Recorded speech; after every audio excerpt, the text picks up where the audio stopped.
18 పడిమెట్ల పైకెక్కి గుడికేగు భక్తులకు ఎదురొచ్చే బంగారు స్వామి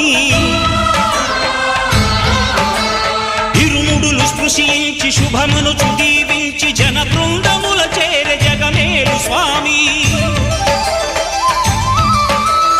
తన భక్తులనరిల్చు తప్పులకు తడబడి ఒక పక్క ఒరిగెన ఓంకారమూర్తి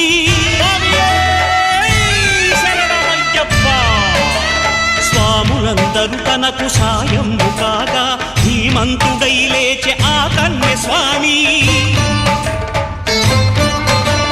పట్టబంధము వీడి భక్తతతికై